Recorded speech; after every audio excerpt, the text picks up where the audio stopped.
History of the World by J. M. Roberts. Book 3, The Classical Mediterranean. Chapter 5, Rome.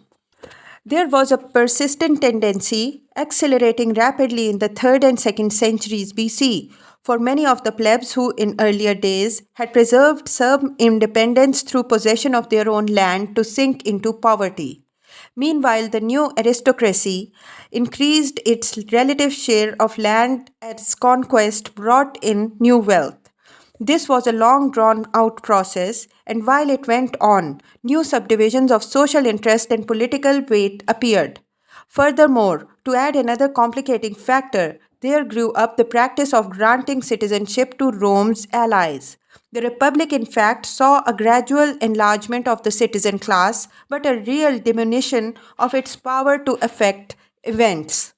This was not only because wealth came to count for so much in Roman politics, it was also because everything had to be done at Rome. Though there were no representative arrangements which could effectively reflect the wishes of even those Roman citizens who lived in the swollen city, let alone those scattered all over Italy. What tended to happen instead was that threats to refuse military service or to withdraw altogether from Rome and found a city where, elsewhere enabled the plebs to restrict somewhat the powers of Senate and magistrates. After 366 BC too, one of the two council had to be a plebeian, and in 287 BC, the decisions of the plebeian assembly were given overriding force of law. But the main restriction on the traditional rulers lay in the 10 elected tribunes of the people, officers chosen by popular vote, who could initiate legislation or veto it, and were available night and day to citizens who felt themselves unjustly treated by the magistrate. The tribunes had most weight when there was great social feeling and personal division in the Senate, for then they were courted by the politicians. In the earlier republic and often thereafter, the tribunes, who were members of the ruling class and might be nobles, worked for the most part easily enough with the councils and the rest of the Senate. The administrative talent and experience of this body and the enhancement of its prestige because of its leadership in war and emergency could hardly be undermined until there were social changes grave enough to threaten the downfall of the republic itself.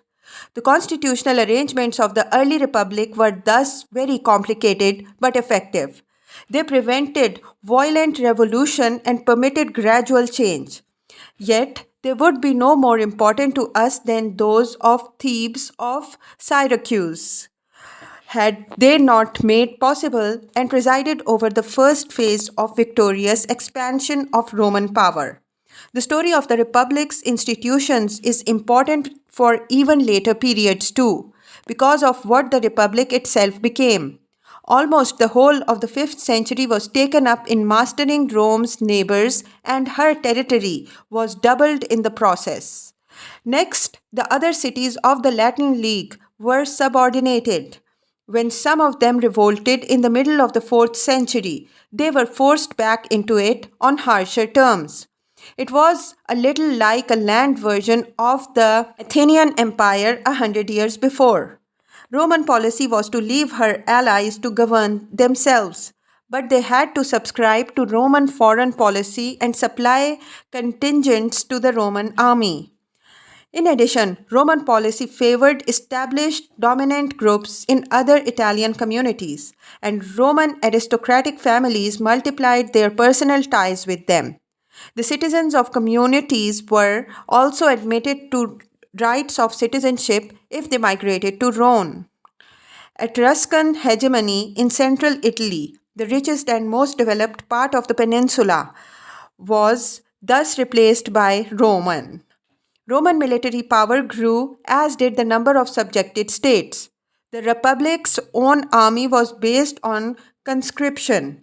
Every male citizen who owned property was obliged to serve if called, and the obligation was heavy: 16 years for an infantryman and 10 for cavalry.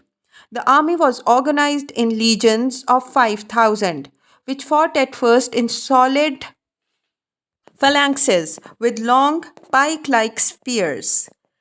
It not only subdued Rome's neighbors but also beat off a series of 4th century incursions by Gauls from the north, though on one occasion they sacked Rome itself, 390 BC.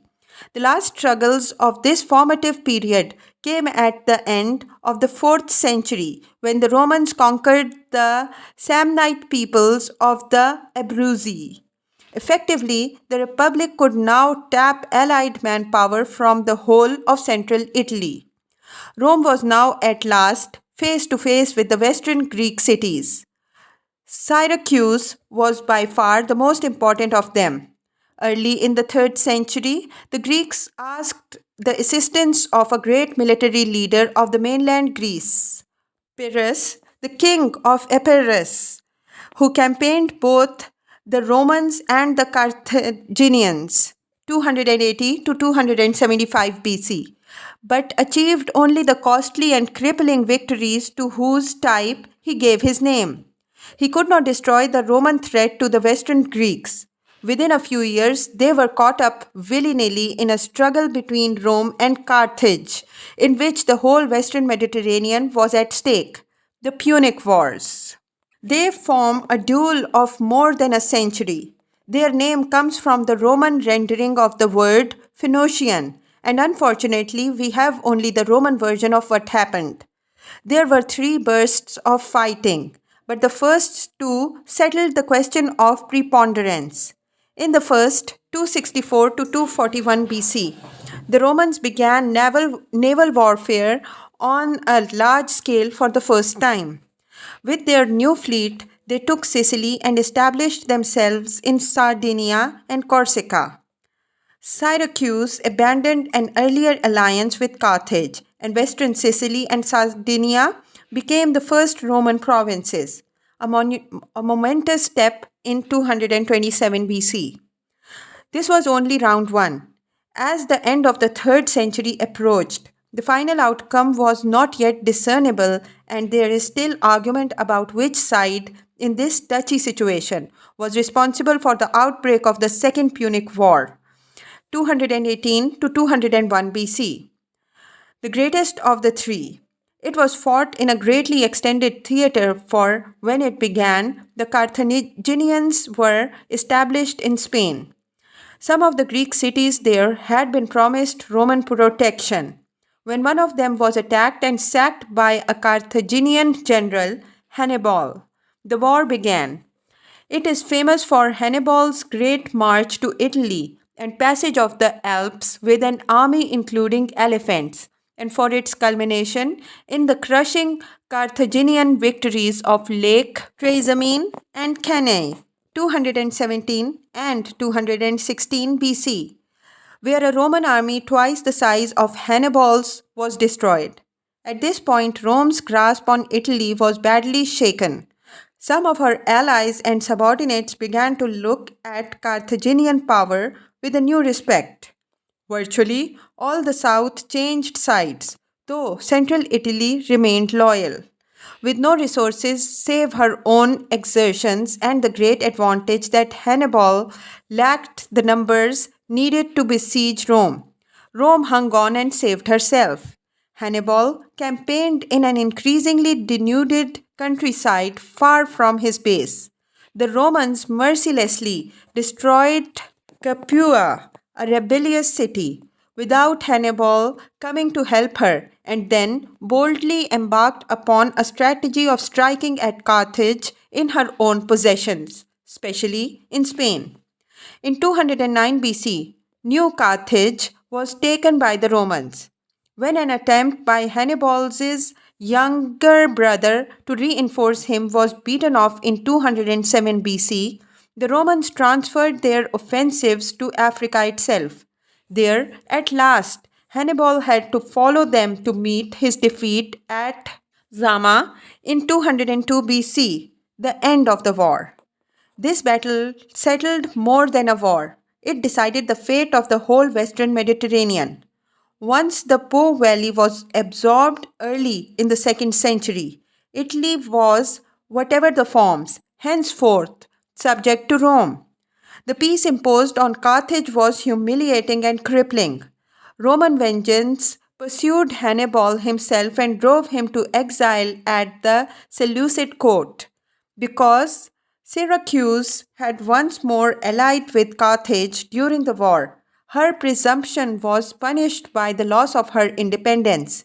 She was the last Greek state in the island.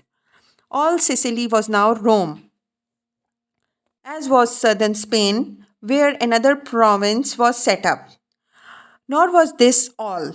These events opened the way to the east. At the end of the Second Punic War, it is tempting to imagine Rome at the parting of the ways. On the one hand, lay the alternative of moderation and the maintenance of security in the West. On the other hand, of expansion and imperialism in the East. Yet, this oversimplifies reality. Eastern and Western issues were already too entangled to sustain so simple an antithesis. As early as 228 BC, the Romans had been admitted to the Greek Isthmian Games. It was a recognition, even if only formal, that for some Greeks they were already a civilized power and part of the Hellenistic world. Through Macedon, that world had already been involved directly in the wars of Italy, for Macedon had allied with Carthage.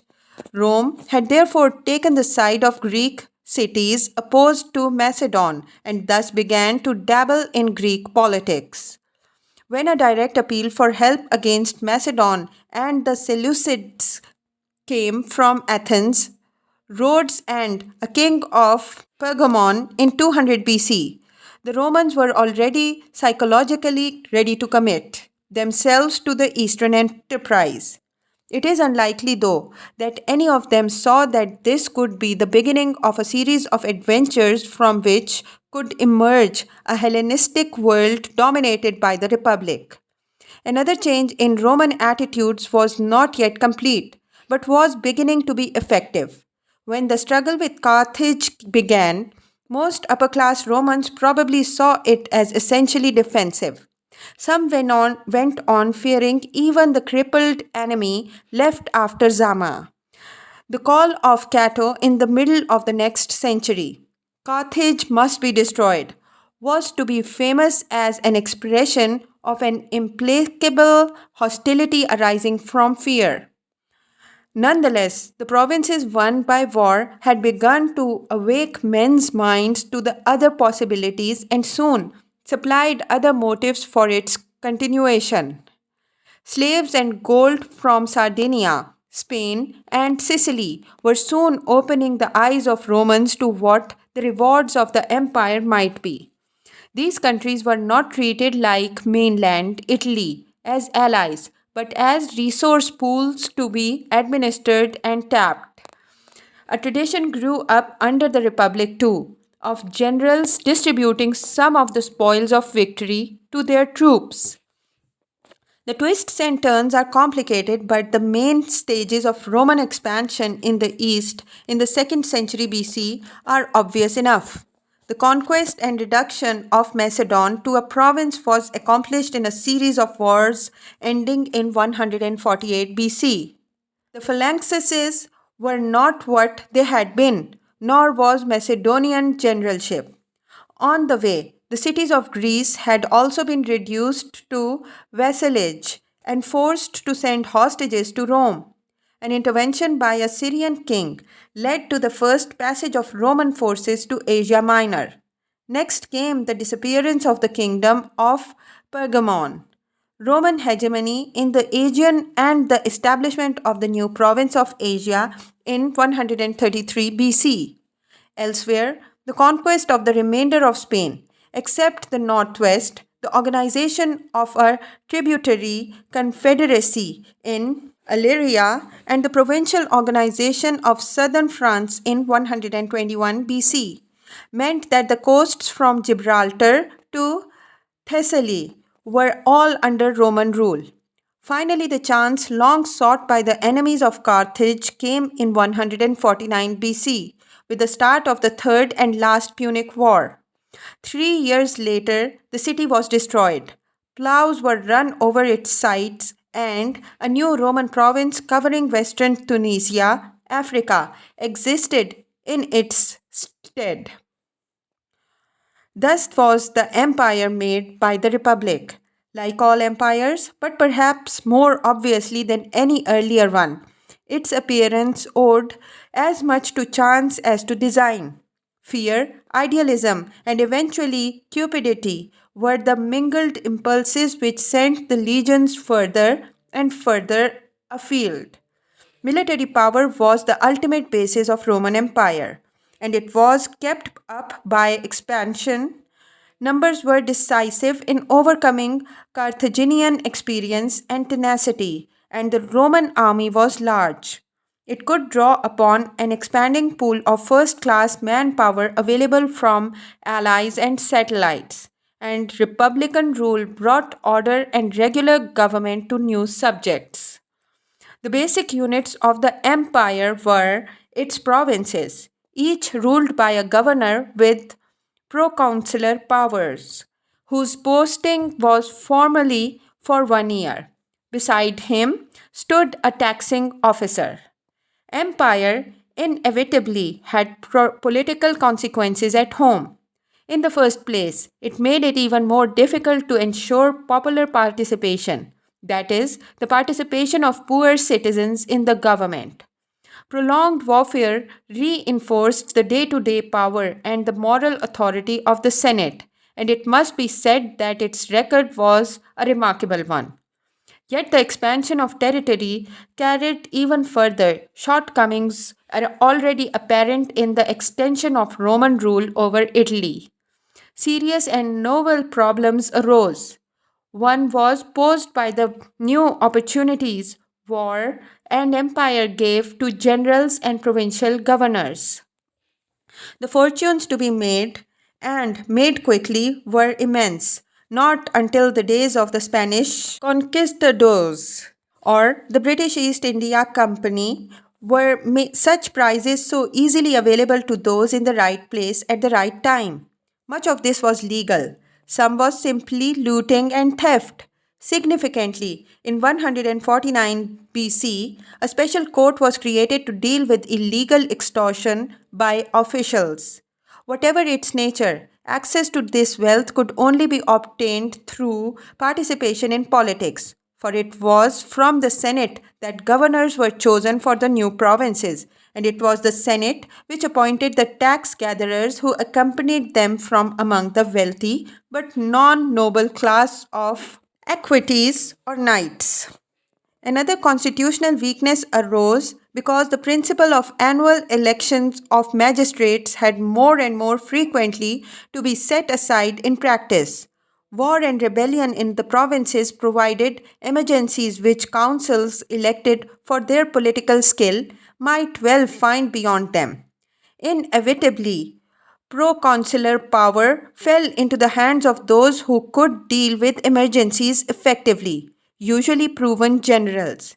It is a mistake to think that the Republic's commanders were professional soldiers in the modern sense. They were members of ruling class who might expect in the successful career to be civil servants, judges, barristers, politicians, and even priests. One key to the administrative proficiency of Rome was its acceptance of the principle of non specialization in its rulers.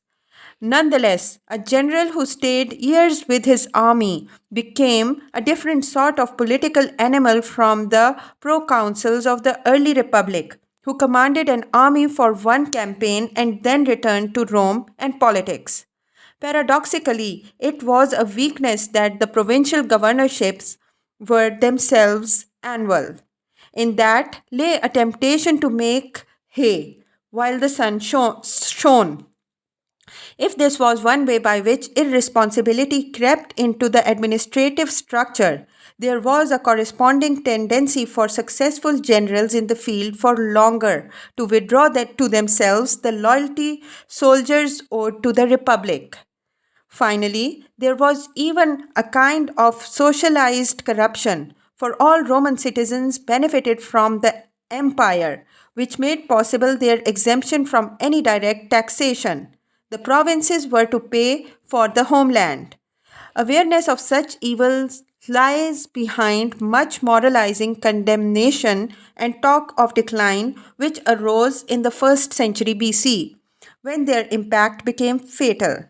Another change brought by the empire was a further spread of Hellenization. Here, there are difficulties of definition. In some measure, Roman culture was already Hellenized before conquest went beyond Italy. The Republic's conscious espousal of the cause of the Greek cities' independence of Macedon was a symptom. On the other hand, whatever Rome already possessed, there was much that could be won only after more direct contact with the Hellenized world. In the last resort, to many Greeks, Rome looked like another barbarian power, almost as bad as Carthage. There is a symbolism in the legend of the death of Archimedes. Struck down while pondering geometrical problems in the sand by the sword of a Roman soldier who did not know who he was. With empire, the contact between direct and the flow of Hellenistic influence manifold and frequent. Later ages were to wonder at the Roman passion for baths. The habit was one they picked up in the Hellenized East. The first Roman literature was translated Greek drama, and the first Latin comedies were imitations of Greek models. Art began to flow to Rome through pilfering and looting. But Greek style, above all its architecture, was already familiar from the Western cities. There was a movement of people too. One of the 1,000 hostages sent to Rome from the Greek cities in the middle of the 2nd century BC was Polybius, who provided Rome with its first scientific history in the tradition of Thucydides.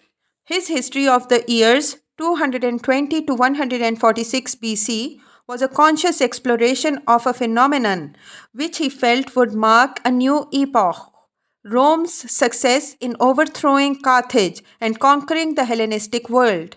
He was first among historians to recognize a complement to the earlier civilizing work of Alexander in the new unity given to the Mediterranean by Rome. He also admired the disinterested air Romans appeared to bring to imperial government, a reminder to be set against the Romans' own denunciation of their wickedness under the late Republic. Rome's greatest triumph rested on the bringing of peace. In a second great Hellenistic age, men could travel from one end to another of the Mediterranean without hindrance. The essential qualities of the structure which sustained the Pax Romana were already there under the Republic, above all in the cosmopolitanism encouraged by Roman administration, which sought not to impose a uniform pattern of life but only to collect taxes, keep the peace, and regulate the quarrels of men by a common law. The great achievements of Roman jurisprudence still lay far ahead, but the early Republic in about 450 BC launched Roman law on its history of definition by the consolidation of the 12 tables which little Roman boys, lucky enough to go to school, had still to get by heart hundreds of years later. On them was eventually built a framework within which many cultures might survive to contribute to a common civilization. It is convenient to finish the story of the spread of the rule of the Republic to its limits before considering how such success in the end proved fatal. Transalpine Gaul, southern France, was a province in 121 BC, but like North Italy, it remained troubled from time to time by the incursions of Celtic tribes. The Po Valley was given provincial status as Cisalpine Gaul in 89 BC, and nearly 40 years later, 51 BC, the rest of Gaul, roughly northern France and Belgium, was conquered, and with that, the Celtic danger effectively came to an end. Meanwhile, There had been further conquests in the east. The last king of the Pergamon had bequeathed his kingdom to Rome in 133 BC. There followed the acquisition of Sicilia in the early 1st century BC, and then a series of wars in Mithridates, king of Pontus, a state on the Black Sea. The outcome was the reorganization of the Near East, Rome being left with possession of a coast running from Egypt to the Black Sea, all of which was divided between client kingdoms or provinces, one of them named Asia. Finally, Cyprus was annexed in 58 BC. Ironically, the counterpoint of this continuing and apparently irresistible success abroad was growing strife at home. The crux of the matter was the restriction of access to office to members of the ruling class. Electoral institutions and political conventions had come to work differently because of two grave long term problems. The first was the gradual impoverishment of the Italian peasant, who had been the typical figure of the early republic. It had several causes, but the root of the matter was the terrible cost of the Second Punic War. Not only had conscripted soldiers been absent for long years of almost continuous campaigns, but the physical damage to southern Italy was enormous. Meanwhile, those who were lucky enough to amass wealth in imperial enterprise laid it out the only good investment available, land. The effect in the long run was to concentrate poverty in large estates, usually worked by slaves, made cheaper by the wars. There was no place on them for the smallholder, who now had to make his way to the city and fend for himself as best as he could. A Roman citizen in name, but a proletarian in the making. Yet, as a citizen, he still had a vote. To those with wealth and political ambition, he became someone to buy or to intimidate. Since the road to lucrative office lay through popular elections, the politics of the Republic could hardly fail increasingly to reflect the power of money. This too had repercussions far and wide in Italy. Once votes had a price, the citizen proletariat of Rome was unlikely to welcome their continual devaluation by extending civic rights to their Italians. Even though Rome's allies had to put up with conscription. The second problem was a change in the army. The legions had more than 400 years' history under the Republic, and their evolution can hardly be condensed in a simple formula. But if one is to be sought, it is perhaps best to say that the army became increasingly professional. After the Punic Wars, it was impossible any longer to rely solely on soldiers fighting in such time as they could spare from farming. The burden of conscription had always been heavy and became unpopular. When campaigns carried men further and further afield for year after year, and as garrisons had sometimes to remain for decades in conquered provinces, even the Roman pool of manpower showed signs of drying up. In 107 BC, a formal change registered what was happening. The property qualifications for service was abolished. This was the work of a council called Mauritius, who thus solved the problem of recruitment, for after this there were usually enough poor volunteers for conscription to be unnecessary. Military service still continued to be restricted to citizens, but there were many of these. In the end, though, service itself was to confer citizenship. Another innovation of Mauritius was to give the legions their eagles, the standard so important to their spirit de corps, something between an idol and a modern regimental badge. Such changes gradually turned the army into a new kind of political force, available to a man like Mauritius, who was an able general and much called upon for service in the provinces. He actually exacted a personal oath of allegiance from one army under his own command.